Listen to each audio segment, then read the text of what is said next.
Make sure you guys check out the t-shirt shop. We get a bunch of new designs and I think you guys may like them. It helps support the channel and I thank you guys immensely. Enjoy the video. What's going on, everybody? Super Saiyan Paul here, back at it again with another video. Today I have a very interesting one, but before we jump to this video, guys, I want you guys to subscribe, hit that bell icon to keep up with the notifications on this channel, as well as hit that like button, and comment down below with your thoughts on some of the things that I'm going to be bringing up in this video. One thing that a lot of people don't realize is that before Dragon Ball Z Kakarot had come out, there was technically an open world Dragon Ball Z game out way before then. It was Jak and Daxter. And if you guys don't believe me, here are the points as to how these two series literally went hand in hand. It's almost like the writing team for Jak and Daxter back when Naughty Dog was great before The Last of Us 2, the train wreck of Abby, It's Ma'am Simulator, had come out, had taken a ton of influence and a lot of content from the Dragon Ball world. If you guys really think about it, there were so many things that were damn near symmetrical between these universes, and I'm about to break them down, so make sure you guys sit back, relax, and enjoy. The first thing right off the start is when you look at Jak's character, especially in Jak 2. His character model looks like a design that's a mixed breed of Trunks and Goku, at least in my opinion. If you look at the design very closely, he has the outfit of Trunks to some extent, everything up to the jacket, and the hair resembles that of Super Saiyan 3 Goku. And if you didn't play the first one, he had the Super Saiyan 1 haircut. It was extremely influenced by anime, at least the character designs, and this leads me to believe that, in some senses, this is technically and could pass as a Dragon Ball Z open world game. Moving on.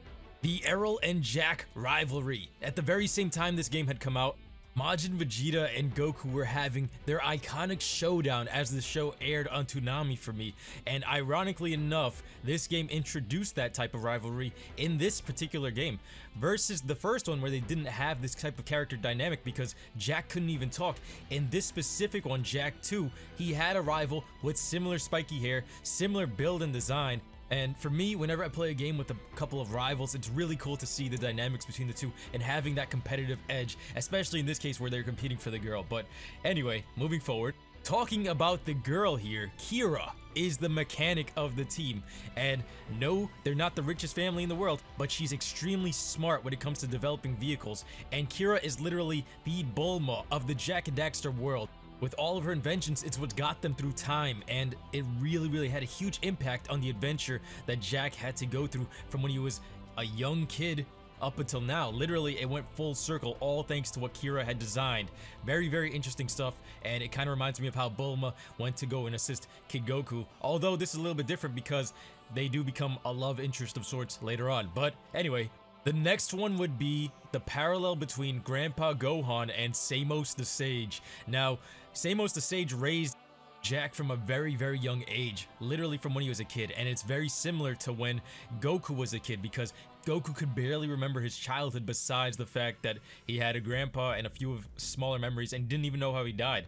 But with Jak, it's almost the same thing because when Jak escapes the future in the second game, he doesn't remember most of this. Even down to the character designs, it's very similar. Almost literally a copy and paste or a redesign of the characters, and that's why I think I love this game so much. Literally, Jak 2 is my favorite game of all time, and the fact that the Jak and Daxter universe took so many concepts from Dragon Ball Z is absolutely astounding, especially with this. Alright, the next one would be the ability of Eco, and it gives you basically ki powers. So if you guys remember in the first game, we saw Kamehameha waves, we saw ki blasts, we saw Kaioken, we saw extreme speed. All of these forms of Eco create one major thing, Super Saiyan. Don't you guys agree with me that if you took all of these abilities that Jak was gaining from Eco, it's almost as if you took all of the abilities from the Saiyans, and especially from the Super Saiyan, in terms of even the aura with the first Jak game, and I think that's absolutely amazing if you really pay attention to the details. And the Kamehameha waves, you kind of saw them towards the end of Jak 1.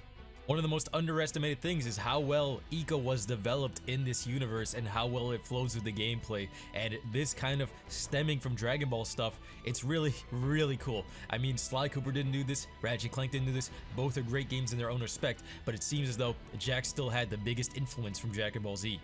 Going on a collectathon to collect a bunch of orbs to summon something. So if you really look at the concept of Jak and Daxter 1, collecting 100 power cells will unlock the door, which is the rift that takes you into the future. And out of that rift comes Metal Core, which kind of resembles like a giant bug, mutant dragon looking thing. So in that sense, it kind of reminds me of collecting the Dragon Balls to summon Shenron. The sky gets dark. Literally, that's what happens in Jak 2. The sky gets dark and everything changes. It's not the same effect of granting the wishes, but you do see similar things happen with those two concepts. I don't think a lot of people realize this. Light Eco Jak. Now, going back to the first game and the third game, where Light Eco Jak was introduced, you see the abilities that he has, and this was a mode that a lot of people were wishing for a long time ago, even before Jak 3 had come out, with the ability to slow down time and move very seamlessly and practically fly. It's almost as if this was Ultra Instinct in the making, and this one can be a bit of a reach because of the fact that Ultra Instinct hasn't come out till only recent years, but these abilities kind of reflect what Ultra Instinct can do, and I think it's absolutely amazing for that. However, on the opposite end of the spectrum, the ability of Dark Jak kind of correlated to what was happening in Dragon Ball Z at the time. Like I said, the iconic battle between Goku and Majin Vegeta. It's almost as if when we jumped into Jak 2, at the very beginning of the game, we were looking at a Majin version of Jak. He was very dark. He started talking, and the very first words he says are extremely vicious. Jak 2 was an entire game of him trying to get these emotions under control with all of this newfound power. The power of the Dark Eco gave him an extreme power boost and temper tantrum to go along with, and that's why I loved this form so much, is because it absolutely commanded respect, kind of similar to the way Majin Vegeta was doing in the show. We do know that Goku was holding back, and he was one of the greatest actors of all time for that. However, that does not take away from the scene and how great Majin Vegeta was. This one's moving towards the future here, but with Dragon Ball Super's Trunks, he kind of reminds me of what Jak and Daxter had with the equivalent of Torn, running the underground. In Dragon Ball Super's arc with Goku Black, they have an underground team assembled to take down Goku Black, and it's kind of extremely similar to the fact that they have an underground to take down Baron Praxis. Both were developed to take down people that were viewed as tyrants or abusing their powers, and I think there's a pretty cool correlation with that. It's kind of cool to see that things from Jak and Daxter back then can still relate to what's happening in modern day Dragon Ball Super. It's almost as if they're borrowing ideas from one another, and I find that very cool. Moving on, one of the final points that I have to make here, this one may be a bit of a stretch, but even with Jak 2 and Jak moving towards using a weapon, him having a big gun kind of resembles, to me, what future Trunks has, in terms of Trunks having the sword as his weapon and Jak having the gun as his weapon. Now, they are different weapons, however, it just kind of looks similar to me because of the jacket that Jak wears and how he carries himself compared to Trunks. They don't have the same personality, but in terms of design, it almost seems like it was copy and paste and just retrofitted to this world.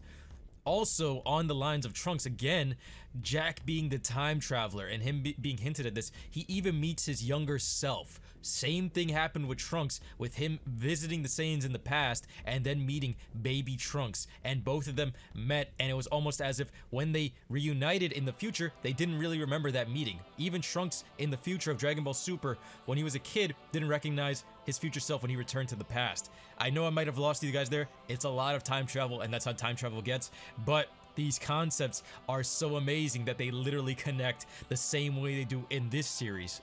Overall, at least in my opinion, I feel as though Jak and Daxter was the open world game of Dragon Ball Z that we never got. Let me know what you guys think in the comment section below. Are there more things that I might have missed?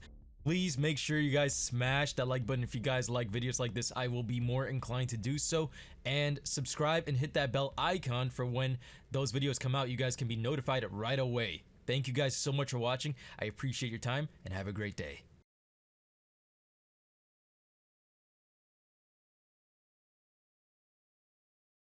You